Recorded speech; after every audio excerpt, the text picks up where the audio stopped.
decisions equally. They don't consider murder the same as rape. They should, because murder is the same as rape. You're taking away somebody's life. You're taking away somebody's personal life. It's the same as murder. But if you try to go that route, you get all these socialists and all these people who are involved in rights, human rights, against you, which should not be the case. They should be on your side.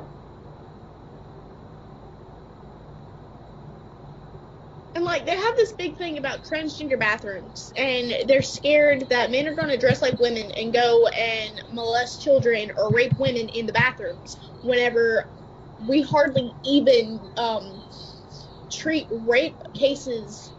What's the word?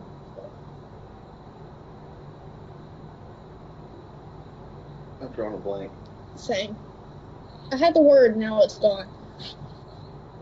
Transgender issues are completely different than rape and murder, obviously. I mean, that's what I was saying. They were the same thing. It's most of the people that have problems with the whole transgender bathroom thing is because they're scared women are going to start getting raped more often. Whenever America doesn't even handle rape cases as they are now correctly. Well, Bill Cosby is a prime example of someone who's kind of the O.J. Simpson of rape. Yeah. He will never be tried. He will never be fairly given a fair trial because he has money. And money trumps fair justice in this country we have right now. And till we change that, and how we change that, well, we start voting in justices and senators who elect justices who we approve of. I agree. Every young person needs to be more active in politics. It pisses me off to no end to hear a young person say, I don't vote because my vote don't matter. Well, if you research your vote and do your vote correctly, it does matter. The problem is the people who don't vote. That makes it not matter. So you tell the people who don't vote, you should vote. Now, is it going to happen overnight? No, it's not going to happen overnight. But Bernie has shown us that enough people get together with a desire, it can happen. Indeed it can. So you don't win elections by major victories. You make it by small victories. Small progress. How does civil rights work? Small progress. Everything has ever been important to us. It's been made by small steps, small progress. Is that right? No. But we live in a society in a democracy, so that's how it has to work.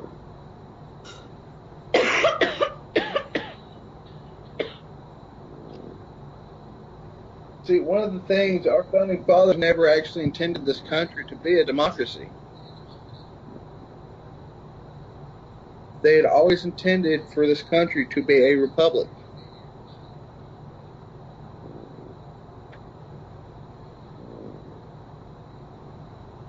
Well, in that regard, you could say probably true, because a republic works better than a democracy. But when a bunch of people got together and decided who was going to be president, that changed things a bit. When the vote became something that mattered, that changed it to a democracy.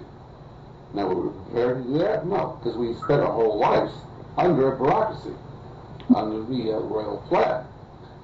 We didn't know for sure how to do it, so we made it up as we went along. And that makes for obviously a flawed system, which we have now. Yes. So if enough people are pissed off about that flawed system, should it change? Surely. Will it?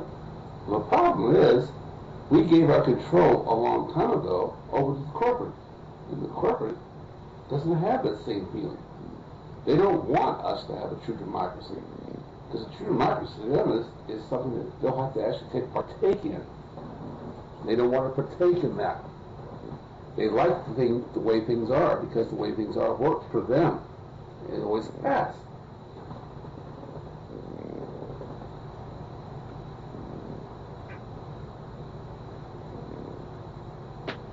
That is definitely another thing that just irks me to no end is corporate control over the government process and democracy in general, and the illusion of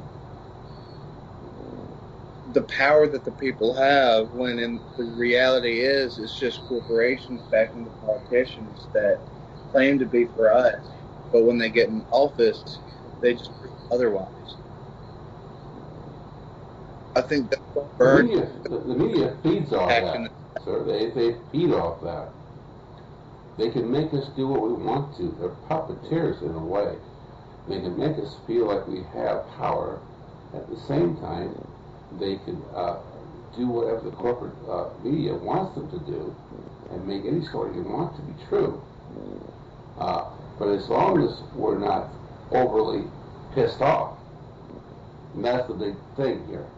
As long as we're still not in a situation where we say, okay, this is too much, we're going in arms, and they're never going to get to that point. They're always going to keep us on that little, like, rope-a-dope line.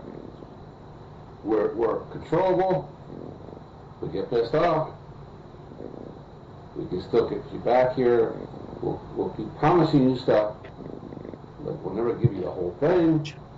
We're always going to give you that carrot. And that carrot is, you can always be wealthy in America as long as you try hard.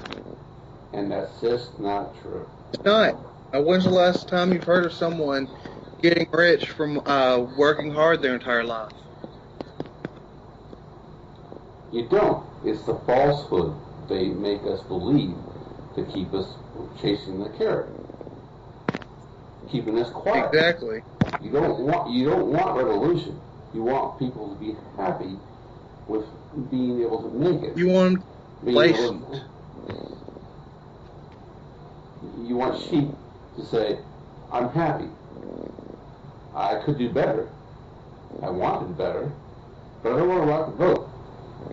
I don't want to piss people off. I don't want to go to my boss and say, we all deserve a raise and we should be a union.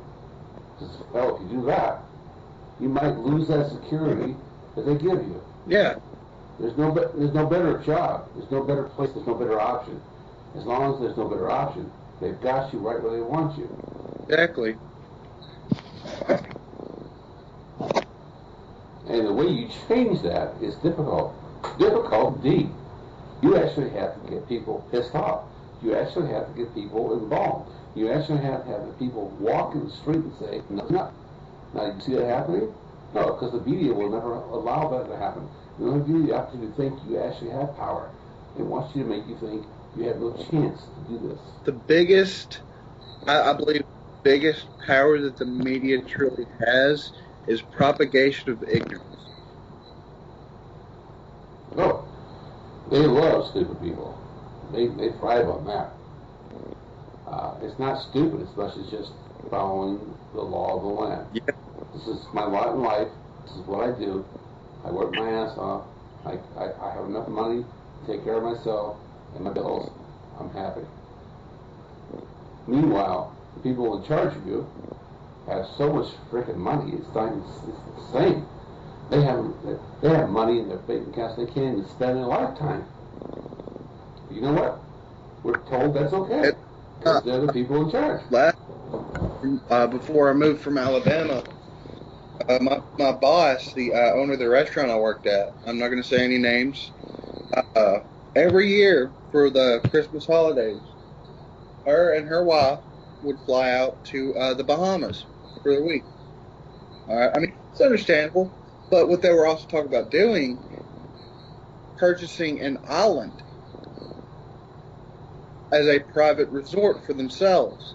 And when you own a little mom and pop shop and all your employees are barely scraping by, and you're talking about buying an island, there's something a little funny about that picture, don't you think? Greed is a disease. we can't understand because most of us don't have money. But I can imagine it's kind of like alcoholism, kind of like a cigarette addiction. Greed is a disease. You don't think enough is enough. You believe you need more.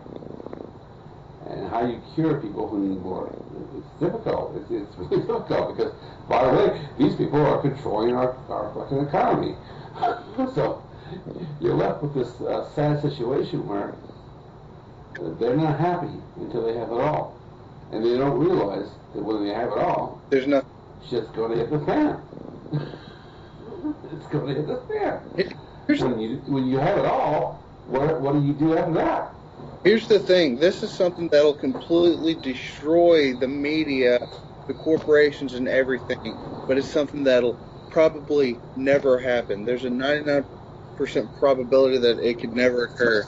And that is if the majority of us Americans just simply stopped using the money. We just started, close-knit communities, helping each other out, start bartering for the items we have for the items we need, instead of using banknotes that are actually worthless when you actually get down to it.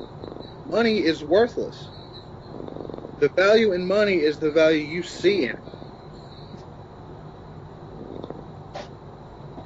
Well, I would say the thing we could do next year on Labor Day to prove the point is to have every single American worker walk off a job and say, here you go, do it without us. Now, find out how long they can do it. We cannot just do it one day. We can do it several days. We can do it as long as it takes till they say, we need you back. And how fast do you think they'll need us back? The main problem with that is not enough people will do it. When those people work, they'll just find other people to replace them, people that haven't been able to find work, that are looking for that opportunity, that don't care about changing the situation that we're in for the better. So you give me the core of my reasoning here. The core of my reasoning is we can't unite. And that's our problem. We have never been able to unite. We know there's a problem. We know we're underpaid. We know insurance costs too much. We know all this stuff costs too much. But we will never unite. And that's the ace in the hole they always will have. Now, how you take that ace in the hole out? Well, you can't. Well, Bernie started to. Bernie made some little murmurs there. Pissed a few people off. The corporations got a little upset and got worried. Because, hey, this guy can actually get a few million people involved in what he's saying. So it starts with a movement. That's what we're doing here. And that's what me and Frank are doing. Are we going to make the movement? Hell, I don't know. I don't care if we do or not. I know I'm trying. And that's what you have to do. What I feel I have to do is just try. You know, it doesn't take a mastermind to make a movement. No. It just takes one person to say, this is wrong. Do you agree with me? Yes. Look at Martin Luther King. He was just one person. He made a huge movement. Absolutely. You don't need money to do it. You just need people. That's the great asset we have. We don't need money. We just need people. If you think for money, Christ's sake, the last thing we need is money here. The last thing we talk about is money. We just need people, a voice, people saying, enough is enough. I believe maybe in the next few election cycles, we'll have enough people standing up saying enough is enough to begin to make an impact, starting with Bernie Sanders' political revolution. And as more and more people realize that we're just going through the same downward spiral and that none of these politicians that they believe actually represents them, when they find out that they actually don't and they're just keeping the machine rolling, then, more and more people is going to jump on saying, hey, we need change. We need true change in this country, or else we're just going to make a bad situation worse. Well, let's be clear on this. The thing we need to do with this election cycle is Hillary Clinton has made campaign promises. and she's made several campaign promises that I don't believe she can keep.